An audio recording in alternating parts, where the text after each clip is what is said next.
Guys, ஸ்கிரீன்ல தெரியற இந்த மனுஷன் மேல நான் கேஸ் போட போறேன். நான் பாட்டு சினிமா ஃப்ரெண்ட்ஸ்ல ஜாலியா சுத்திருந்தேன். என்னை இப்படி மன உளைச்சலுக்கு ஆளாக்கிட்டாரு ஃப்ரெண்ட்ஸ். முன்னாடிலாம் ஒரு மரத்தை வெட்டினா ஏதோ மரம் வெட்டாங்க அப்படின்னு போனோம்.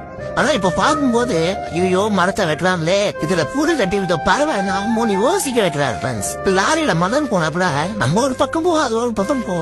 ஆனா இப்ப அந்த மனம் வண்டியில இருந்து சொற்ற தண்ணி நம்ம பூமி தாயோட தண்ணீர்னு சொல்லி மன உளைச்சல் ஆக்கிட்டாரு ஃப்ரெண்ட்ஸ். இப்ப அந்த தண்ணியை பார்க்கும்போது நம்ம பூமி தாய் அழுகுற மாதிரி எனக்கு ஃபீல் ஆகுது. ஒரு ஓடு சரியில்லைன்னா கூட இந்த ரூட் வேணாம், வேற ரூட் திரும்பி போலான்னு தோணும். ஆனா இப்போ ஏன்டா இந்த ரோட்லாம் எப்படி இருக்கு, எப்படா சரி பண்ணுவீங்கன்னு தோண வைக்கிறாரு ஃப்ரெண்ட்ஸ். சினிமால வரவங்க பெரிய தலைவன், அவன் தான் ஹீரோ நடிச்சுக்கிட்டோன இல்லனா தமிழகத்துக்கு ஒரு தலைவர் இருக்காருமே எங்க தாத்தி. எங்க மைண்ட மொத்தமா மாத்தி விட்டாரு. ரத்தம் தேவையோட குரூப் மெசேஜ் வந்து தட்டி விட்டு போயிட்டே இருப்பேன். ஆனா இப்போ இவங்க புழுதி கூட பாசல நிச்சு ரத்தத்தை அள்ளி குத்துன்னு இருக்காங்க ஃப்ரெண்ட்ஸ். அது பார்க்க நம்ம நெஞ்சு குத்துமா இல்லையா, நான் ரொம்ப ரத்தம் கொடுக்குறேன். இந்த மாதிரி எனக்கு கெடுத்து விட்டாரு ஃப்ரெண்ட்ஸ். அவரு நான் ஒரு பூச்செடி கூட வெட்டதில்லை, ஆனா ஒரு மரக்கன்று வைத்தால் ஆணும் தாயாகலாம் அப்படின்னு சொல்லிட்டாரு. அதை கேட்டு வீட சுத்தி மரம் வச்சுட்டு இருக்கேன் ஃப்ரெண்ட்ஸ். அந்த மரத்துல வேற குருவி கூடு கட்டி முட்டை வச்சு குஞ்சு போயிடுது கைஸ். நம்மளாம் ஆம்பளம் மாமா அப்படின்னு கெத்தா சுத்திட்டு இருந்தோட ஆணுக்கு பெண் சமம் இல்ல, ஆணும் பெண்ணும் சமம் தான்.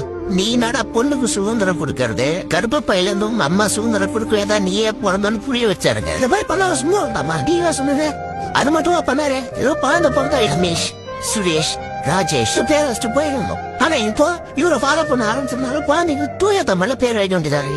பாருங்க எந்த இடத்துல நிக்க வச்சிருக்காரு. நான் தான் பெரிய சாதின்னு கடல் தவிர தயிர் கட்டின்னு சுத்தி இருந்தவன.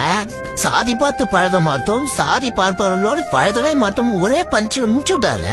வெயில் ஸ்டார்ட் ஆயிடுச்சு, அடிக்கடி தண்ணி குடிக்கும். சரி நமக்கு என்ன 20 ரூபா கடையில தண்ணி பாட்டில் கிடையாது, வாங்கி குடிச்ச போறோம் அப்படின்னு என்ன பத்தி மட்டும் யோசிச்சுட்டு இருக்கும் போது உனக்கு தாங்க எடுத்தா கடையில காசு கொடுத்து தண்ணி வாங்கிப்ப.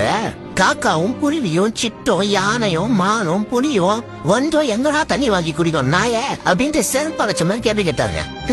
நான் கேட்டா நான் எப்படி எதுவுமே தண்ணி குடிக்க முடியும்? அதான் இப்ப வெயில் ஆரம்பிச்சது வந்து மொட்டை மரல கிணத்துல தண்ணி ஊத்தி வச்சுட்டு இருக்காங்க. நம்ம பார்த்து தற்பொழியா சுத்திட்டு இருந்தோம். நம்ம எப்படி தெளிவாட்டு கண்டிப்பா கேஸ் போட்டு உள்ள தள்ளியே ஆகும். என்ன மாதிரி தூக்கம் தந்தாம யாரும் அவஸ்தப்படுறீங்க, அவங்களாம் வாங்க நம்மளாம் ஒரு சங்கம் ஆரம்பிச்சு மேல கேஸ் போடுவோம்.